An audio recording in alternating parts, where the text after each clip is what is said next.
The forest always felt alive at night. In the silence between the rustling leaves and distant animal calls, there was something else, a whisper, faint and almost imperceptible. Kaya had heard it many times before but had convinced herself it was nothing. Just the wind, she thought. But tonight, the whispers were louder. She gripped the lantern tighter, its soft glow barely piercing the inky darkness of the path ahead. The annual feast of ancestors was only days away, and she had been sent to the sacred shrine to leave offerings. Normally, her mother or one of the elders would handle such an important task, but tonight, for reasons no one explained, the duty fell to her. Kaya tried to focus on the rhythmic crunch of her footsteps on the dirt path, but the whispers seemed to follow her. They grew more insistent, like voices murmuring just out of reach. "It's just your imagination," she muttered under her breath. But even as she said it, a chill crept up her spine, and she couldn't shake the feeling that she wasn't alone. The shrine lay at the heart of the forest, hidden beneath an ancient baobab tree whose gnarled branches reached out like skeletal fingers. When Kaya finally saw its silhouette against the moonlit sky, relief flooded her. She quickened her pace, eager to complete her task and return to the safety of the village. As she approached, the air grew heavy, as though the forest itself were holding its breath. The whispers were clearer now, distinct voices weaving together in an unearthly harmony. Kaya froze, her heart pounding. She scanned the darkness, the lantern trembling in her hand. "Who's there?" she called, her voice breaking. The whispers stopped. For a moment, all was still. Then, from the shadows, a faint light emerged. It floated just above the ground, pale and ethereal, like a firefly but far too large. Kaya took a step back, her breath caught in her throat. The light moved closer, and as it did, she saw shapes within it, faces, blurred but unmistakable. They seemed to be watching her. Kaya's instincts screamed at her to run, but her feet refused to move. The lantern's flame flickered violently, casting wild shadows across the forest floor. The floating light stopped just a few feet away, and one of the faces began to speak. Its voice was deep and resonant, yet layered with others, as though many voices spoke as one. "Why have you come, child of Nyasoro?" the voice asked. Kaya's mouth went dry. She tried to speak, but the words wouldn't come. The face tilted as if studying her, waiting for an answer. I came to bring offerings," she finally managed, her voice barely a whisper. The light shifted, swirling in a way that made the faces blur together. "Offerings," the voices echoed, "but what of respect? What of remembrance? Do you honor us, or do you fear us?" Kaya's heart raced. "I honor you," she said quickly, though she wasn't sure it was true. She didn't know what else to say. The light seemed to grow brighter, the faces sharper, and for a brief moment, she thought she saw her father's face among them. "You must remember," the voices said in unison, their tone carrying a weight that made Kaya's knees weak. "If you forget, all will be lost." Before she could respond, the light surged forward, engulfing her. Kaya cried out, shielding her eyes, but the brightness was overwhelming. Then, as quickly as it appeared, the light vanished, leaving her alone in the dark. The whispers returned, fainter now, retreating into the depths of the forest. Kaya stood trembling, clutching the lantern as though it were the only thing tethering her to reality. She stared at the shrine, its offerings untouched, and knew this was only the beginning. Kaya awoke the next morning to a dull ache in her head and the faint scent of smoke lingering in the air. She lay still, staring up at the thatched roof of her family's hut, trying to piece together the events of the night before. The whispers, the faces, the overwhelming light, it all felt like a half-remembered dream. But the weight in her chest told her it was real. The faint murmur of voices outside her window pulled her from her thoughts. Pushing aside the woven curtain, she saw a small crowd gathered in the village square. Their faces were tense, their whispers urgent. Something had happened. Kaya threw on a shawl and stepped outside. The crisp morning air did little to shake her unease as she approached the group. Mama Adia stood at the center, her expression grim. In her hands was a small clay bowl, its contents hidden beneath a layer of cloth. "Kaya," Mama Adia said, her voice heavy with emotion. The crowd parted as she stepped forward. "This was left at the shrine last night." Kaya's stomach tightened as her mother pulled back the cloth.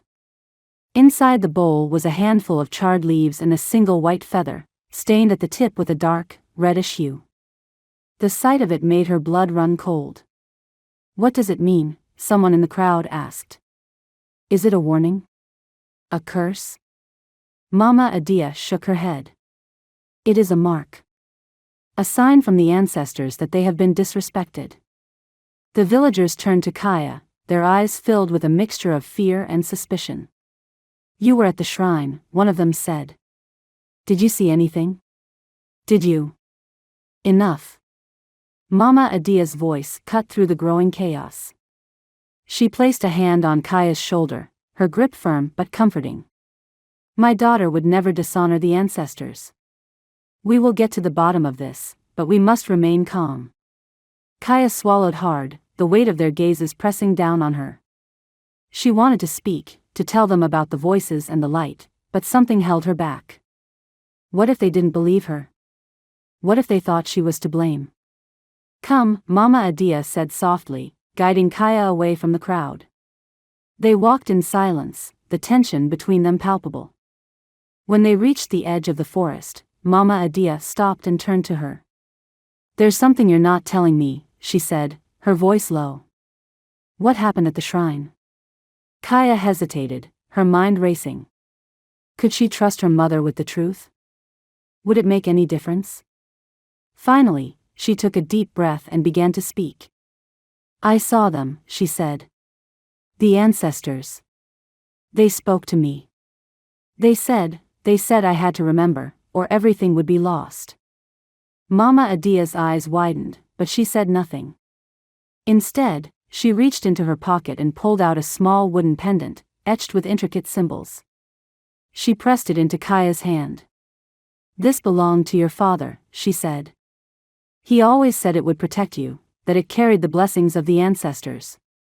Keep it close, Kaya. You're going to need it." Kaya nodded, clutching the pendant tightly. The weight of it was reassuring, but it did little to dispel the growing sense of dread that had settled over her. She knew the road ahead would not be easy, but she also knew she couldn't turn back now. The ancestors had spoken, and their whispers would not be ignored. The pendant felt warm against Kaya's palm, as though it carried a life of its own. She stared at its intricate carvings, trying to decipher their meaning. They seemed familiar, yet distant, like a memory she couldn't quite grasp. Her father's voice echoed in her mind, a faint reassurance in the chaos of her thoughts. "Kaya," Mama Adia said, her tone firmer now, "if the ancestors have spoken to you, they've chosen you for a reason. You must be ready to face what lies ahead." Kaya swallowed hard. "But why me? I don't know the rituals like you do. What if I make things worse?" Mama Adia knelt beside her, placing a hand on her cheek. "You have your father's spirit. He was always a bridge between the living and the ancestors.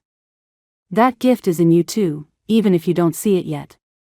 Before Kaya could respond, a low, rhythmic drumming echoed through the village. The sound was steady, like a heartbeat, and it sent a shiver down her spine. She looked toward the village square, where the villagers were gathering once again, their faces etched with worry. "Stay here," Mama Adia said, rising to her feet. "I'll see what's happening." But Kaya couldn't stay behind. Something about the drums pulled at her, compelling her to follow. She slipped the pendant around her neck and trailed her mother at a distance, keeping to the shadows. In the square, the villagers had formed a circle around a figure Kaya didn't recognize. The stranger was draped in a tattered cloak, their face obscured by a hood. In their hands was a staff carved with symbols similar to those on Kaya's pendant. The drumming stopped as they raised the staff high, their voice cutting through the tense silence. "The ancestors are restless," the stranger proclaimed, their tone grave. "A rift has formed, and it threatens to consume us all." Murmurs rippled through the crowd, fear evident in every face. Kaya's heart raced as she tried to process the stranger's words.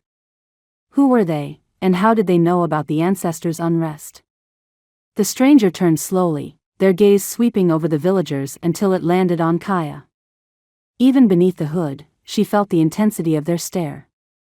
You, they said, pointing the staff in her direction. You carry the mark. The crowd parted as the stranger approached her, their movements deliberate and measured. Kaya's breath caught in her throat as they stopped before her, lowering their hood to reveal a face lined with age and wisdom. Do not be afraid, the stranger said, their voice softer now. The ancestors have chosen you to mend the rift. But the path will not be easy. Kaya glanced at Mama Adia, whose expression was unreadable. What rift? Kaya asked, her voice trembling. What do I have to do? The stranger placed a hand on her shoulder, their touch surprisingly gentle. You must journey to the sacred mountain, where the veil between worlds is thinnest. There, you will find the answers you seek. But beware, the journey will test you in ways you cannot imagine. Kaya looked down at the pendant around her neck, its carvings glowing faintly in the firelight. She didn't feel ready, but the weight of the villagers' eyes, and the whispers of the ancestors, left her no choice. She nodded, determination mingling with fear. I'll do it, she said,